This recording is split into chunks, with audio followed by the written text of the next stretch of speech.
तो देखो बच्चों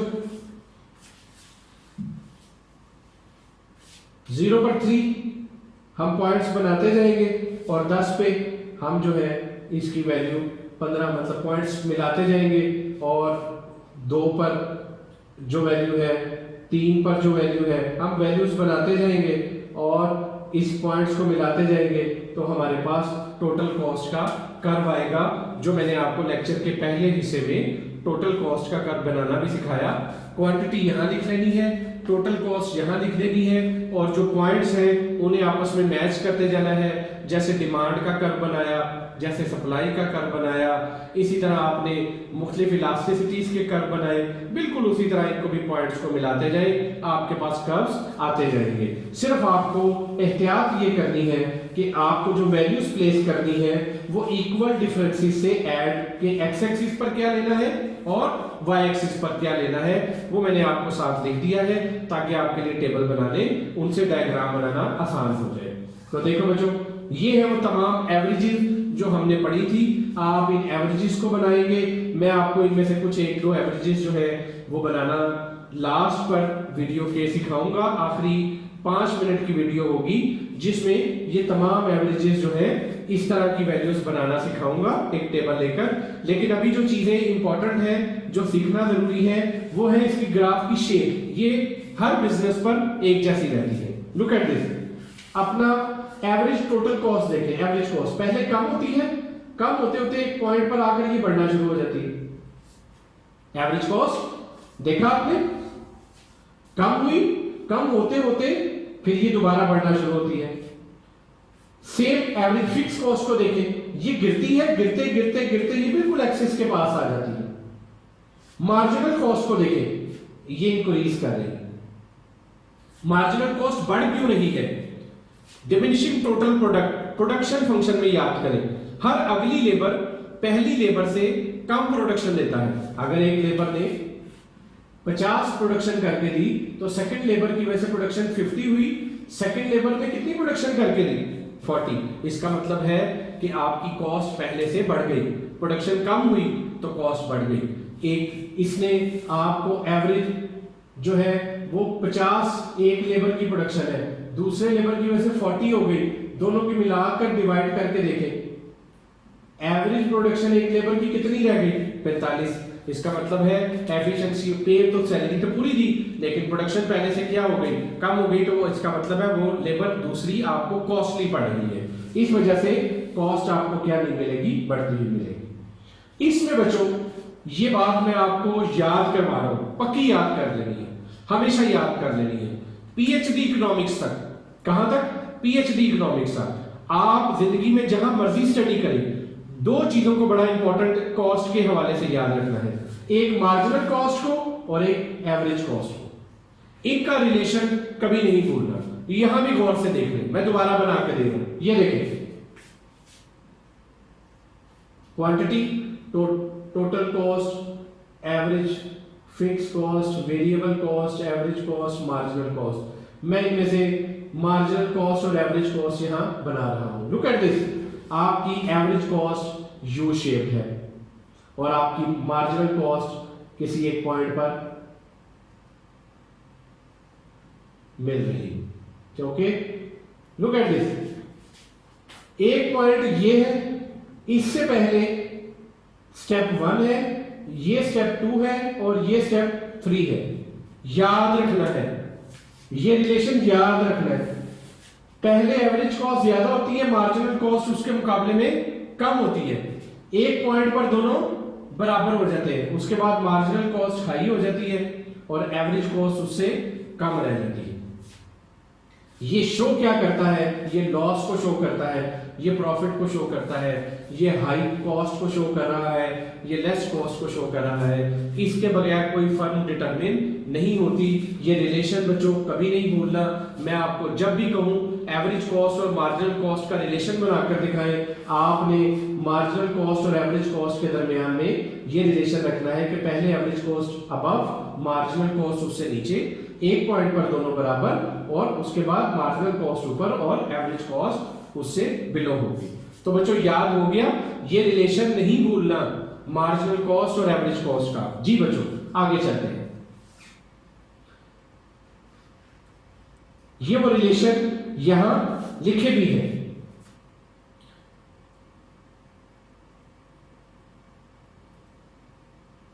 ये लिखा है बेटो, जो रिलेशन मैं आपको सिखाना चाह रहा हूं वो यहां लिखा है। कहता है when ever marginal cost is less than average total cost. ये देखिए, this is marginal cost, this is average total cost. When ever marginal cost is less than total average cost, ये वाली स्टेज की बात हो रही है। Average total cost is following, ये गिर रही है, गिर रही। When ever marginal cost is greater than average total cost, ये वाली स्टेज की बात हो रही है। Average total cost is rising, ये देखिए टोटल कॉस्ट बढ़ रही है।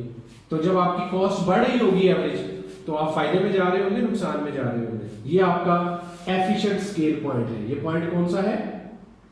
Efficient scale point. यानी इससे ज्यादा प्रोडक्शन अगर आप करेंगे तो आपकी पर यूनिट कॉस्ट भी बढ़ रही है और एवरेज कॉस्ट भी बढ़ रही है। आपके लिए उसी सस्टेनेबल प्राइस पर मजीद प्रोडक्शन करना पॉसिबल नहीं है। ये आपकी वो मैक्सिमम प्रोडक्शन है जो आप कर सकते हैं। ये पॉइंट कौन सा है? A point where average cost and marginal cost intersect each other. Here average cost would be minimum. इस पॉइंट पर एवरेज कॉस्ट क्या होगी? मिनिमम होगी। याद कर लिया बच्चों ने? आगे चलो, इस पॉइंट पर एवरेज कॉस्ट क्या होगी बेटो? मिनिमम होगी।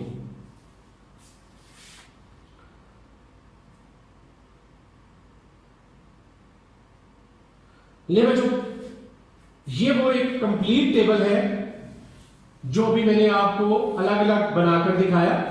तो ये डॉलर्स के साइन के साथ बना हुआ था मेरे पास पहले से, मैंने उसे ऐड किया। देखिए, फिक्स कॉस्ट और variable cost, column number 2, column number 3, इन दोनों को ऐड करें तो कौन सा कॉस्ट कॉलम बन गया? 2 में 0, 2 और 1 कितना? 3, 2 और 1.8 ऐड कर दिए। Average average average 1 by 1 quantity पर डिवाइड करते जाए तो आपके पास आते जाए। मार्जिनल टोटल कॉस्ट में चेंज सारा मैंने सिखाया आपको। देखिए 3 और 2 में कितने का चेंज है? 1 का। 3.8 और 3 में कितने का चेंज है? 0.8 का। 4.40 और 3.8 में कितने का चेंज है? 0.60 का। 4.80 और 4.40 में कितने का चेंज है? 0.4। वैल्यूज आती जाएंगी। तो बच्चों उम्मीद करता हूं आज का ये टॉपिक आपको समझ आया, जिसमें मैंने आपको तमाम कॉस्ट, उनकी शेप्स और एवरेज कॉस्ट और मार्जिनल कॉस्ट का जो डिफरेंस है वो सिखाया। आपने इन टॉपिक्स को बड़े अच्छे तरीके से तैयार करना है। इसे सिर्फ पेपरों के लिए तैयार नहीं करेंगे, ये आपकी प्रैक्टिकल लाइफ का, बिजनेस की जो ऑर्गेनाइजेशंस हैं उनका मेजर टॉपिक है। इसके बगैर आप, एक अकाउंटेंट ये तो बता सकता है कि आपको क्या प्रॉफिट या क्या लॉस हुआ, लेकिन एक इकोनॉमिस्ट बताएगा कि फर्म को कितनी प्रोडक्शन करनी है, कौन सा उसका एफिशिएंट स्केल है। एफिशिएंट स्केल निकालना अकाउंटेंट का काम नहीं है, मैनेजर का काम नहीं है, इकोनॉमिस्ट का काम है। और जब तक इकोनॉमिस्ट को ये तमाम कॉस्ट नहीं आएंगी वो एफिशिएंट स्केल नहीं निकाल सकता। तो इसलिए इन चीजों को बेहतर तौर पर सीखें, यही आपको एक फर्म का बेहतरीन इकोनॉमिस्ट बना सकते हैं। जी बच्चों आगे चलते हैं और देखते हैं ये वो तमाम कॉस्ट कर्व दोबारा से बने हैं जो मैंने आपको कॉस्ट कर्व की प्रॉपर्टीज है ये भी मैंने आपको बताई। अब हम आते हैं लॉन्ग रन में। अब हम आते हैं लॉन्ग रन में।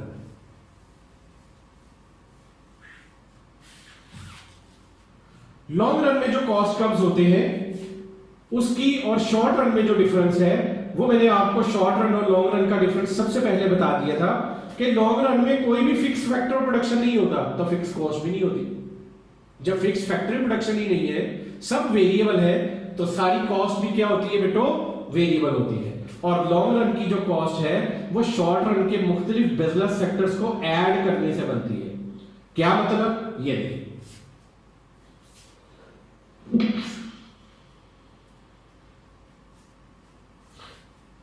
Average total cost in the short run, मुख्तलिफ तरह की जो फैक्ट्रीज हैं उनके average total cost, average cost को ऐड करने से, उनके मिनिमम पॉइंट्स को मिलाने से जो एक मखसूस कर्व बनेगा उसको बोलते हैं लॉन्ग रन एवरेज कॉस्ट। ये है short run average cost 1, short run average cost 2, short run average cost 3। Short run में एक फर्म की बहुत सारी छोटे छोटे यूनिट्स हो सकते हैं। लॉन्ग रन में वो देखना चाहता है कि कौन सा जो बिजनेस का फर्म है या सेक्टर है, या कौन सा सेक्टर है जिसको मैं लॉन्ग रन के लिए यूज कर सकता हूं। तो वो अपने तमाम शॉर्ट रन के मुख्तलिफ एवरेज कॉस्ट का उसको मिला दे तो उसके पास लॉन्ग रन का एवरेज कॉस्ट कब निकलेगा। वो जिस पॉइंट पर मिनिमम होगा वही स्केल उसके लिए लॉन्ग रन में यूजफुल होगा। लुक एट दिस, ये कर्व यहां से गिर रहा है, यहां तक गिर रहा है, फिर यहां कांस्टेंट रह रहा है और इस पॉइंट पर वो दोबारा क्या कर रहा है, इंक्रीज कर रहा है। अब ये कर्व बना कैसे है वो भी मैं आपको दिखा देता हूं। ये देखिए बच्चों, ये आपके पास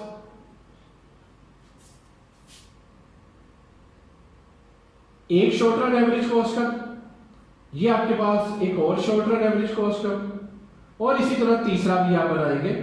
इन तीनों के मिनिमम पॉइंट्स को मिलाने से जो कर्व बनेगा उसे हम long run average cost curve का नाम देते हैं। तो इन पॉइंट्स को मिलाने से जो कर्व बना उसे हमने long run average cost curve का नाम दिया। जिस तरह शॉर्ट रन में एवरेज कॉस्ट का मिनिमम पॉइंट एफिशिएंट स्केल होता है, लॉन्ग रन में भी उसका जो मिनिमम पॉइंट है दिस वन, यही इसका एफिशिएंट स्केल है। इसी से निकलती है economies and diseconomies of scale. यहीं से क्या निकलेगा, economies and diseconomies of scale. जब लॉन्ग रन में एवरेज कॉस्ट गिर रही है, ये आपको इकोनॉमीज दे रही है। इकोनॉमीज से मुराद है बचतें दे रही है। आपका जो स्केल है आपको मजीद प्रोडक्शन की तरफ जाना चाहिए। जब आपकी एवरेज कॉस्ट लॉन्ग रन में इंक्रीज कर रही है, ये आपको डिस इकोनॉमीज दे रही है। यानी आपकी पर यूनिट लॉन्ग रन में कॉस्ट इतनी बढ़ रही है कि आप मार्केट की प्राइस में सस्टेन नहीं कर सकते। ये जो स्टेबल पॉइंट है, पोजीशन है, यही वो आपका पॉइंट है जो कांस्टेंट इकोनॉमीज दे रहा है।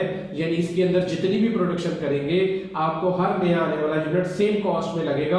आप लॉन्ग टाइम तक अपनी प्राइस को सस्टेन कर सकते हैं। और जो बड़ी फर्म्स हैं वो इस स्टेज पर है, जैसे पेप्सी, कोका कोला और बड़े बड़े ब्रांड, आप देखते हैं उनकी प्राइसेस में बहुत बड़ा चेंज नहीं आता। क्यों? क्योंकि वो इस वक्त इस स्टेज पर ऑपरेट कर रहे हैं। तो डियर स्टूडेंट्स, ये था वो टॉपिक कॉस्ट का जो मुझे आपको सिखाना था। तो डियर स्टूडेंट्स, ये था वो टॉपिक जो मुझे आपको सिखाना था और इसके बारे में आपको एक्सप्लेन करना था। आप स्टूडेंट्स का काम ये है कि जो टेबल आपको बनाए हैं वो डायग्राम्स को ड्रॉ करें, टोटल कॉस्ट की, टोटल फिक्स कॉस्ट की, टोटल वेरिएबल कॉस्ट की, इसी तरह average fix cost, average variable cost, average total cost और मार्जिनल कॉस्ट की, और फिर लॉन्ग रन में डायग्राम को ड्रॉ करें और मुझे LMS पर, लर्निंग मैनेजमेंट सिस्टम पर इन्हें जो है वो मुझे अपलोड करें। इनमें जहां भी प्रॉब्लम आए आप मेरे से डायरेक्टली रब्ता करें, मुझे कॉल करें। इंशाल्लाह मैं आपको हर तरह जो है इस टॉपिक को सिखाऊंगा। अगले 4 टॉपिक में 5 लेक्चर्स में सेम जो कॉस्ट कॉन्सेप्ट्स हैं वो यूज होने हैं। मार्जिनल कॉस्ट बार बार यूज होनी है, एवरेज टोटल कॉस्ट बार बार यूज होनी है। उसका रिलेशन बिल्कुल पक्का याद रखें ताकि आपको आगे के लिए आसानी हो। Until unless, stay safe, stay home. Allah Hafiz.